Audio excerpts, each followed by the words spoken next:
Hello everyone, Luin here, and today I'm going to be ranking all 26 pikemen units. Now, quick thing before I get into this, what I am going to be viewing the best pikemen compared to the worst pikemen is their abilities to tank, because that's what I believe pikemen are meant for. They're meant to be a tanky frontline unit that can repel enemies with decent range attacks and also keep cavalry and monsters at bay with their pretty powerful and instant damage when they get trampled. And it's not just from the front, because it has been shown in the Edain forums that, and also in my own experience, that you can hit a pikeman unit from any direction and you'll still take the same amount of damage. Anyway, let's get into it. Number 26, we have the Moria Goblin Spearmen. Sadly, just another case of I don't know their exact stats, but considering how cheap they are and how goblins are typically quite weak, I'm going to assume their stats are pretty pathetic. They can get fully upgraded, which is not a bad thing, but they require a level 2 barracks, unlike their swordsman and archer counterparts. And yeah, their one ability is poison, and one thing to note, unlike with ranged attacks where it's always going to poison, or melee attack where it's always poison, a revenge damage counter does not apply poison. So if you just get ran over and you try to use the poison attack to try and do the damage on the run down, you're getting nothing out of it. Number 25, the Dol Pikemen. There's a lot I want to hopefully see in the future with the update that gives these units a bit more flavour, because all this unit has is porcupine formation, which is sadly a terrible ability, and I'm going to mention it every time a pikeman unit has porcupine formation, because it doesn't work in the game as much as people would have hoped it would, I guess. But yeah, that's my opinion on these unfortunate souls. They've got potential, but you've got a better pikeman unit from your main base, so why waste the time on an outpost unit? Number 24, Dol Guldur Spearmen. Same thing as I mentioned with the Goblin Spearmen. Poison does not get inflicted upon revenge damage, it only gets inflicted upon the specialist damage, which is the damage type of their spears. So once again, getting trampled, the whole purpose of having this unit around is wasted with poison. Their damage isn't even better than the other Orc Spearmen of Mordor. So that really, the poison is the only thing they have. And sadly, even with the Overseer giving them extra armour, I still do not see any reason to build a Dol Guldur over Minas Morgul. That is just my personal opinion on poison. It's just, unfortunately, a bad ability. Number 23, the Dunland Spearmen. This unit falls short on many expectations, but it has a nice way of being made. You're required to use Wolfgar to turn a Dunlanding unit into the spear variant using his ability. That means you can only get maybe 1 or 2 when they're clumped together to become spearmen at a time. So you're not going to get a large amount of them, which means if you're in a bit of trouble, you might not be able to get the spearmen out fast enough to protect you against certain enemies, and that can really make you fall behind. And also, they can't get torch upgrades like their other 2 Wildman variants, which really just hampers their ability to be effective after the first 5 minutes in the game. And although I am not 100% sure about this, I think they lose their pillage bonus, so they don't get resources upon damaging buildings. I have tested it. The axe throwers and the Dunlanding units still seem to get economy from attacking lairs, but this unit doesn't. That might just be I need to do some more testing, but I did do a bit of testing and it didn't give me anything, which is unfortunate. Number 22, the Gundabad Pikemen. The biggest reason why this unit is this at this level is because I don't know their actual stats, but also it's below some other units in particular because his ability is a rundown variant of them, where it slows down enemies that trample it by 25%, which is a lot less than a particular unit that is a little bit higher up. And this unit is capable of a lot. But again, without actually knowing its stats and comparing it to other units at its level, I can't give a definitive answer as saying, yes, it's this, or no, it maybe isn't this. Because stats do actually make a difference if you know what each one means. Number 21, the Lorien Pikemen. This unit has a lot of advantages in that it has extra speed when they are more isolated. They have very good stats for pretty cheap units, but unfortunately those are also their downsides, is that they have a lot of damage, but they don't have a lot of armour. And what I value in Pikemen is being able to tank a big hit from anything. And the speed, though it is good, it only works in, again, isolated units. So once you have at least 3 units of these elves together, they lose the one thing they gain from having that ability. And the Ambush of the Wood Elves giving them extra damage is good, but again, damage is better for units that are more prioritised at dealing damage against everything. This unit, the best it can do is deal damage to cavalry and monsters. And the better way you can do that is by running them in and having them just get trampled, so their revenge damage kills things off. And though the damage, I believe, does get boosted with the Ambush of the Wood Elves for their revenge damage, I'm not 100% sure on that, it still just means they're now super green, you can see them, you just need to walk away. Which the AI don't do a lot, but as a player, you do see little things like, you know, this giant spear right in front of you, and you just say, okay, let's walk away from that. Let's not run into the giant spear of death. Number 20, the Ered Luin Pikemen. The fastest dwarf unit, but unfortunately hasn't got the best stats compared to its other 2 variants. And although its ability has got a lot of potential, having a 50% slow for 30 seconds pretty much guarantees whatever hits it is not going to get away. But that just means the unit doesn't have to try and get away. It can just stay in there and deal more damage, which can be a bit of a double-edged sword. You've got to be very thoughtful about where you're using these pikemen. If they're isolated and they just got trampled and they didn't kill the cavalry that just trampled them, it is a good chance the pikeman is going to die. Number 19, the Mordor Orc Spearmen. This unit is a lot easier to get access to compared to their Dol Guldur variants by having more barracks and having them at higher levels, which you can get by recruiting more spearmen and archers. You can get these levels up very quickly and you can recruit them even faster. Just makes this unit so much more valuable for your cause. And the Overseers give them 50% damage and armour compared to only 25% of one of the stats for their Outpost variant. And another thing to note, I didn't really mention a lot about in the Dol Guldur Orc, is with this unit is the largest unit size. So when they get trampled, as the unit keeps trampling them down, if their deceleration rate is not reduced in any way, they're going to get stuck in the middle of one unit of orcs. And then if you have more of them around, that just means that unit that just trampled them is not going to get away and is forced to fight. We'll probably beat them, but it will be forced to engage. And if you have enough numbers, you can actually beat them. Having these massive numbers is actually a lot more effective than you may realise, especially for spearmen in particular. Number 18, the Gondor/Arnor Pikemen. You've got so many different ways to buff them. They have amazing potential. If you're Gondor, you've got Denethor, which can recruit them for 150. They lose all their abilities and the ability to gain armor, but that still is what you want in the early game. And as you get into the late game, fully armored, they are a menace.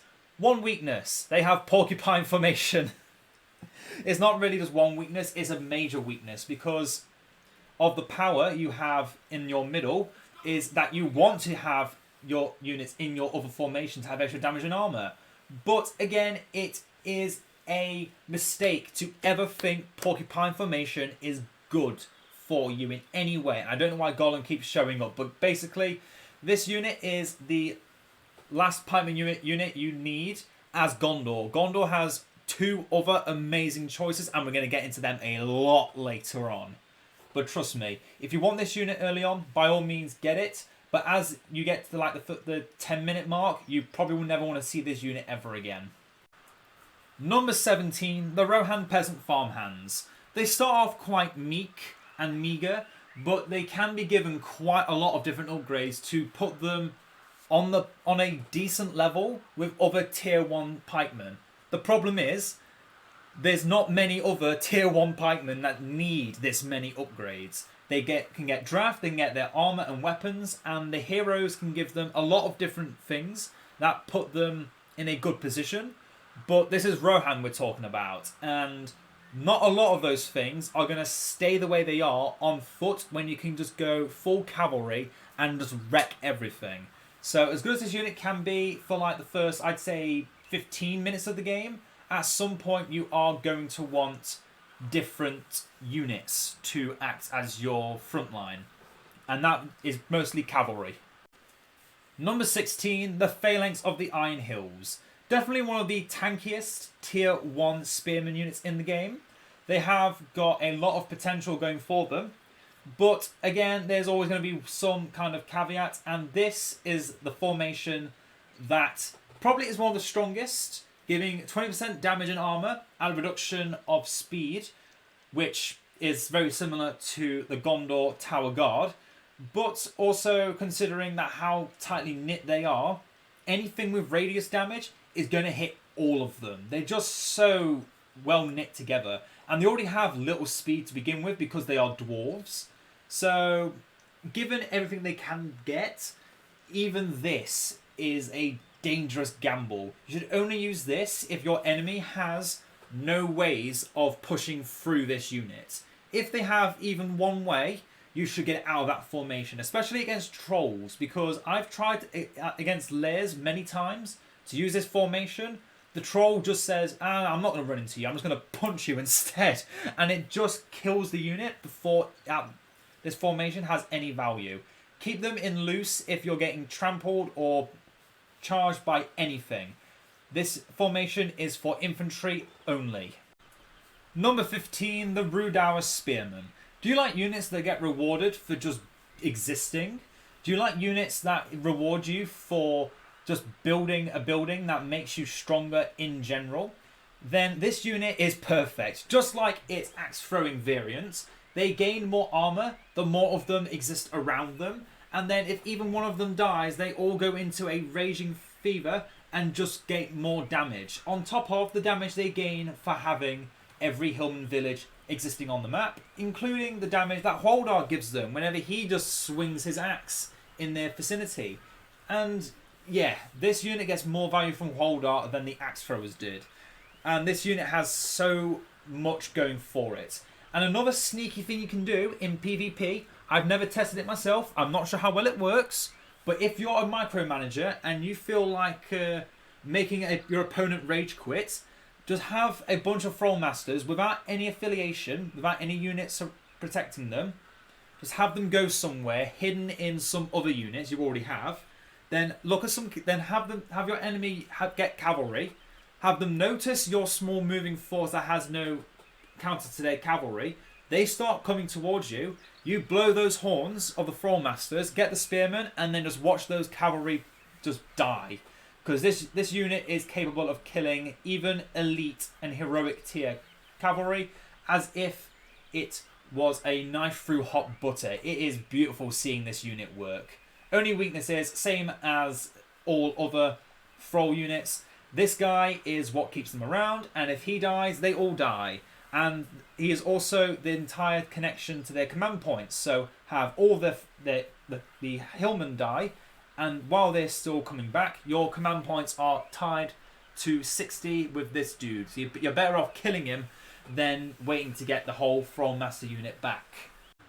Number 14, the Morgul Pikemen. Obviously, I prefer this one over the other Orc variants, even if they are more expensive, because they are just tankier in general, they are fearless, and I've got to mention the Overseers with all Pikemen is probably the best with Pikemen because they deal double damage against cavalry and monsters, and they just slow them down even faster. So it's a mix of the Ered Luin Pikemen with double the numbers. They may be weaker overall, but they've definitely got more ways of buffing them with Mordor and debuffing the enemy, which is the perfect mix in my opinion. Only weakness of this unit, again, is the fact that it has come from an outpost that is quite expensive, and again, they are also more expensive than the Mordor Orc variant. But other than that, pretty solid unit. I would get this a lot of the time if I had a accessible Morgul fortress. Number 13, the Phalanx of Erebor. If you asked me 2 years ago if I ranked this unit this high, you would think I was high. But no, I have since learned that this unit has so much potential. It does the most damage out of all of them, which you may think I might not like over the Iron Hills variant, but this unit has a little bit of a catch. Its ability, it allows it to change its damage type to deal more damage to most infantry and buildings, which is of course really good because in some situations that's all you're really fighting. So having the spearmen to deal with infantry is not a bad idea. But unfortunately, I neglected to realise that in doing this, it also removed the revenge damage of this unit. So instead of dealing its normal, pretty earth-shattering amount of damage to anything that charges into it, it in fact acts as if it was the basic Guardians of Erebor and would take just as much damage and would deal very little in return, which is a big detriment considering on how long the ability lasts. So you've got to use it when you know the enemy has no cavalry to speak of. And in most cases, there's always going to be some cavalry unit that just flies in out of nowhere while this ability is active, and then the unit just crumples like paper. So you've got to really, really, really consider weigh your options up and find out when is the best time to turn this unit into a infantry-focused unit compared to a specialist-focused unit. But other than that, it is by far the best dwarf pikeman unit. After much time hating it, I have grown to love it. Number 12, the Dunedain Spearmen of Imladris. The same buffs as all other Dunedain units. They are cheaper than your basic Imladris elf units. They get buffed by Halberdiers. They also get their upgrades from Halberdiers, which means they could be easier to get or harder to get, depending on how much you use the hero. And their charge ability, unlike the Ered, Luin and Gundabad Pikemen, this unit instead gets a buff where they deal more damage, which means the second that a entity hits this unit in trampling, it then takes even more damage the longer it tramples. And then also this unit gains extra speed, which is a bit of a double-edged sword depending on how you play. If you're retreating, for example, and this unit gets hits in the back, it's then going to be able to move away faster, which might leave your more vulnerable units exposed to getting attacked by more cavalry. Or if you're engaging in battle, they could maybe go a bit too far and then again expose your more weak glass cannon units, for example your archers, or might even expose a valuable hero like Halberdiers to harassment. So use these spearmen well, but know that they are not your sharpest knife in the drawer, but they will definitely do better value than most other factions' units. Number 11, the Mirkwood Spearmen. Unlike their Lorien counterparts, this unit has more health. It has porcupine formation, which is not a positive, I'm just pointing it out. And its ambush effect is much more effective for a spearman unit because it applies knockback, which means any attack will knock an enemy on its ass, and sometimes when that happens, if there's more entities behind the entity that got knocked down, it will try and move to the front to attack. But the spearman's attack animation and speed means that it is likely to also get knocked down. So it causes a perpetual cycle of constantly getting knocked down by every attack, which means that this unit is going to take less damage overall and acts better as a buffer for your ranged units, which are definitely the MVPs of your faction. Although this unit definitely has some very good effects when applied with Thranduil, who also fights in melee, so you get even more tools to work with this unit compared to other spearmen. Number 10, the Lake Town Spearmen. You may be thinking, why is this unit so high when the Lake Town Bowman unit got so low in the Bowman ranking? Well, that is because this unit's ability, its formation, is amazing. Not only is it not allowed to get knocked back, but it can't get trampled either. Can't get pushed, can't get punched, can't get laid on its ass for anything. Its only weakness is that it loses armour. But that is paltry compared to just standing there in front of cavalry and taking 0 trample damage. That's right, 0 trample damage can be applied in this formation. Meaning you are saving yourself so much life just by putting on a formation. It does make it susceptible to, obviously, everything else. But the whole purpose of this unit is just to block enemy units that are cavalry and monster based. And if you have your neighbourhood friendly Bar the Bowman, who can make this unit stealthed, if you put them in a block, in a line, cavalry will try to run past you and will wonder why they can't, because you literally block them from doing anything. And then you get to hit them, because unlike Porcupine, block formation does not prevent you from attacking with everything you have. And because of the range of the Spearmen, it doesn't matter that your formation makes you a bit of a block. You can still hit with nearly all of your entities in a forward arc. It is beautiful what this unit is capable of. But it is only good at doing that one thing. Keep that in mind when you use this unit, because it can come back to bite you in the ass if you keep them in this formation for any other reason other than to screw around with enemy cavalry. And against a player, I imagine it's a lot more difficult to make that work than it is an AI, which is what I am more used to. Number 9, the Pelagir Trollbenders.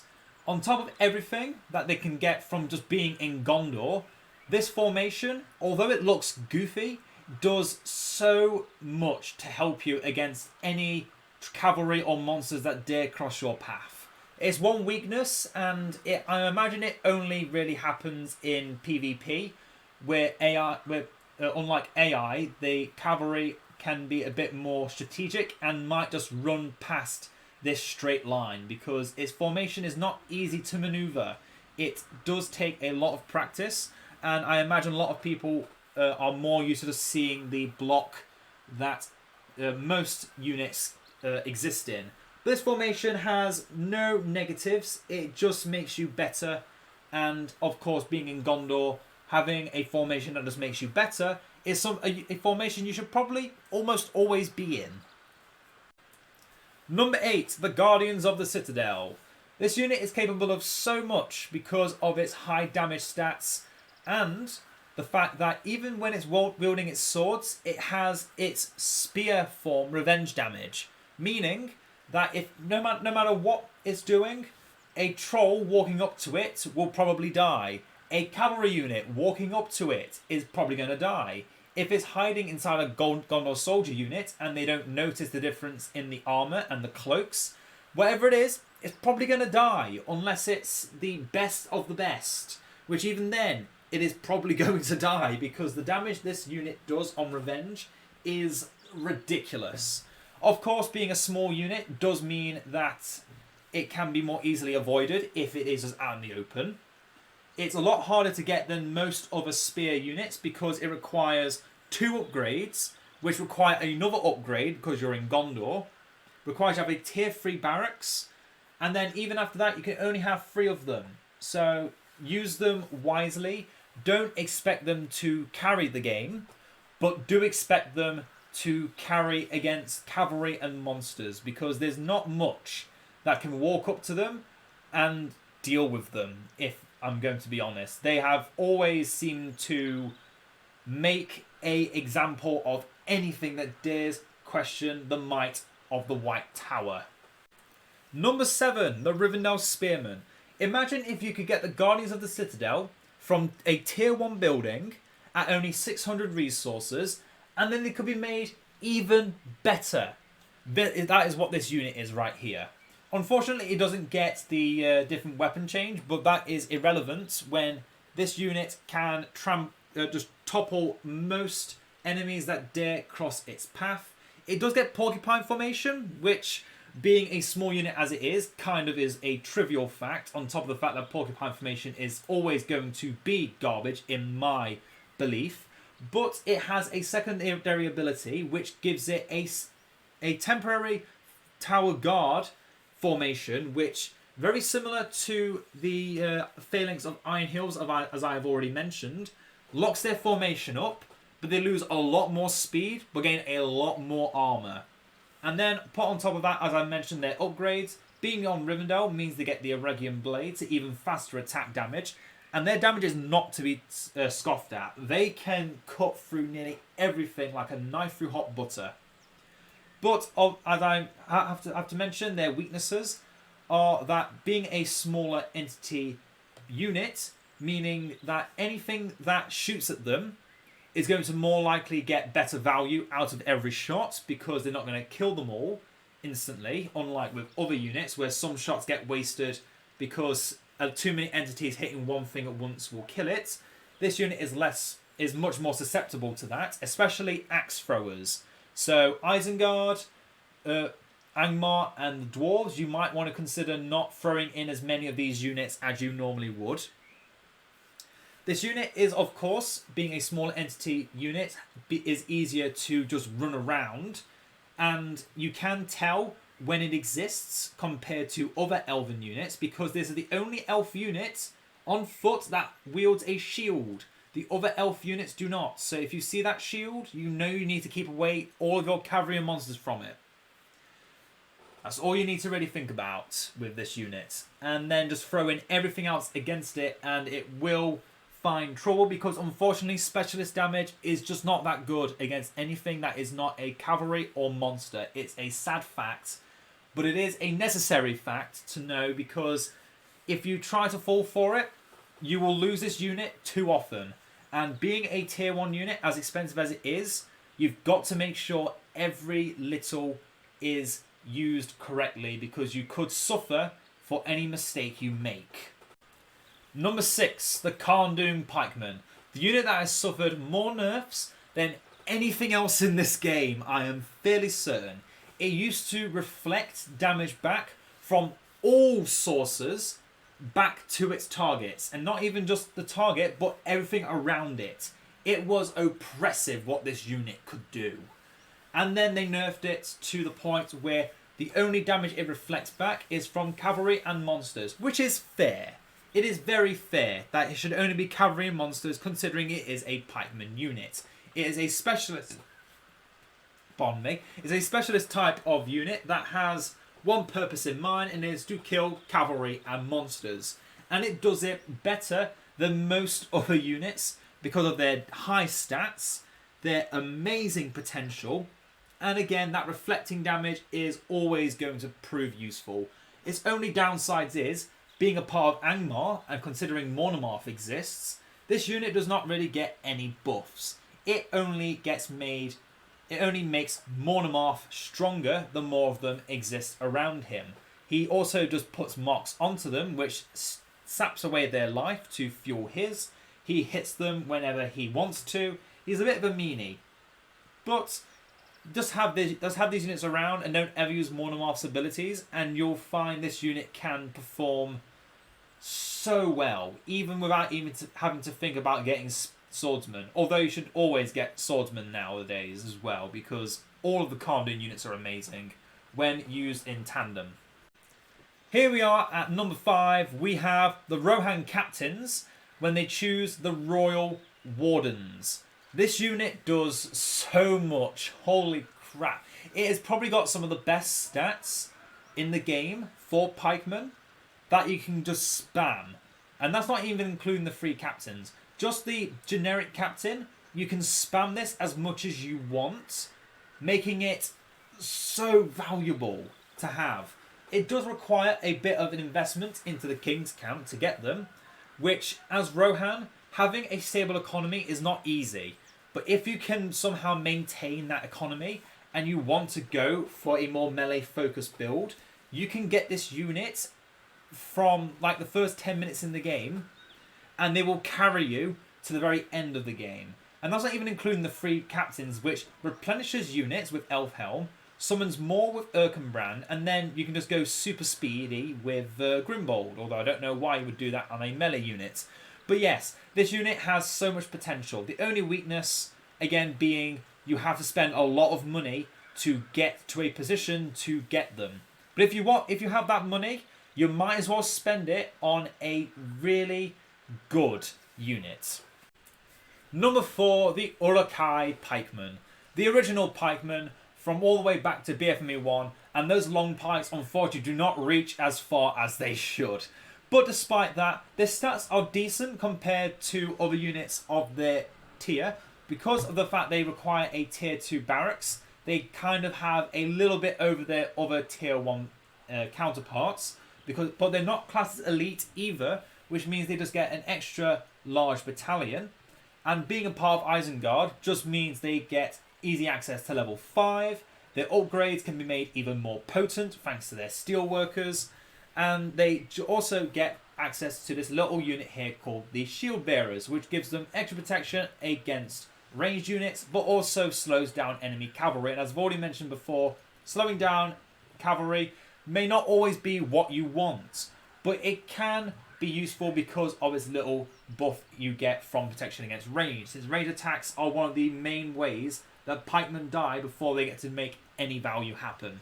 Definitely one of the best pikemen units in the game, and it deserves all the respect that comes with being the number 4. Number 3, the Mirkwood Palace Guard. A unit that I still struggle to decide which formation to use in which situation, because it really doesn't matter which you use. You're either going to have amazing revenge damage against anything, the highest revenge damage in the game in fact, and that just means that anything that touches you will die while you have your spears out, but in your sword form you don't get trampled, you don't get knocked back. So it's kind of a double-edged sword again. You're good with either, but you're never going to get the value of having both at once. You have to always decide what you prefer. And obviously, one form buffs heroes, one form buffs buildings. You've got to really, really find that right place to put them. You can't go wrong no matter which form you go with, but there are some values obviously to having one form over the other, but it's always going to be situational. It's never just one thing and it works every time and I'm going to say you should always do this thing, because both sides work, but only in different situations. You've got to really, really think and believe in your choice that it is the right thing regardless of how the outcome comes out, because this unit does die, on my hands at least, more easily than I would like to admit. At number 2, I bet nobody would have expected to see this coming, the Cirith Ungol Orc Halberdiers. This unit kind of got lost. It kind of got forgotten about in one of the recent patches, where they no longer were accessible from the very beginning of the game from a Cirith Ungol barracks. They instead require you to use Sauron, to use his influence, to then allow you to make this Halberdier unit. And the reason they did that is because this unit is too good. It's amazing what this unit is capable of. It has both slash and specialist damage, one of the few units in the game that have double attack damage. They've got pretty good revenge damage considering they are orcs. Their health is a little bit on the low side, but considering that you can get them very early on in the game, and they are going to be good for the entirety of the game. They can be buffed with Overseers.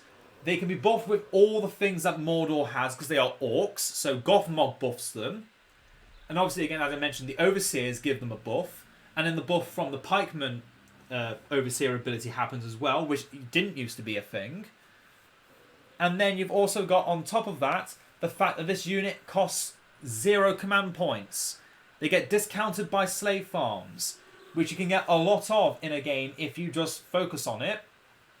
And despite the fact they have porcupine formation, they lose it if you have the Overseer, which is actually a good thing if you think about it. This unit just has everything going right for it. Obviously, its one limitation is that you can only get 3 of them, on top of the fact you need Influence of Sauron to get this unit. But that is why they did that, because this unit is just too good. And you can even get a unit of this by just having Gorbag and having him reach level 10. I would actually prefer Gorbag over Shagrat to get this unit in particular, because it is perfect in nearly every single situation. Unlike with the Palace Guard, where you have to make a choice on which form you want, you just have both forms accessible for this unit straight away, and it is so good. I can't complain about this unit in any way. It just has everything going for it. This choice, I imagine a lot of people knew was going to come before the video even began. The Gondor Tower Guard are my #1 best pikeman unit in the game. They are everything I asked for in a pikeman unit. They are tanky, they do enough damage that they are respected by everyone that sees them. They can be made even tankier, so they can survive against anything, holding the enemy back, or just making sure that your backline can just deal all the damage, while this unit just soaks up everything. Nothing can really kill this unit, other than some very high damage heroes. And once you put them in shield wall formation, oh my god, it is incredibly stupid how much this can survive. And I'm struggling to find any weakness to this unit. Obviously, the fact it doesn't do the damage, but all that. But that's not what I look for in a pikeman unit. This elite unit is exactly what Gondor needs, because it has everything else it already needs. This unit just holds back everything that needs to be held back. And despite the fact that they lose so much speed from their shield wall formation, you only need to use it when you're in the thick of battle, and you can just take them back out again. Unlike with the Enlarger Spearmen, that get a very similar effect, but it is on a duration, instead of just being a click, you're in it, click, you're out. And if you are in it while you're using that formation, as Gondor, you get bonus damage and armor just for using the formation if you have the middle tier power.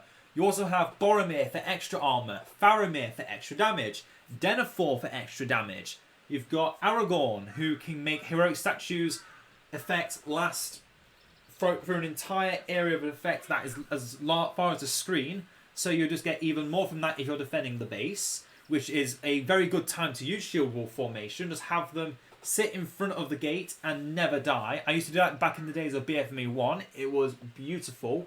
This unit could just withstand everything, and I'm so glad that Edain brought back the shield wall formation, which I personally think is the best formation in the game, just because it makes this unit impervious to damage. It takes a Balrog to cut this unit down to shreds. It takes Sauron reclaiming the ring to make this unit cower in fear.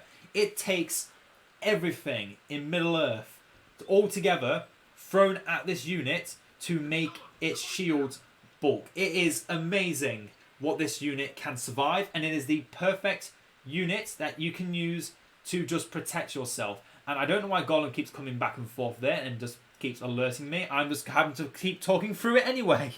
But yes, that is everything for today. My throat is killing me. I've been doing this for a few hours now, and I'm going to have a good rest after this. Hope you've all enjoyed, and I hope you'll be ready for the next one. And also, the Mountain Blade Warband Last Days of the Third Age mod gameplay will be starting shortly. It should be starting around the same time as this video is released, so you'll all get to see that very soon. I hope you all enjoyed, and I'll see you next time. Farewell.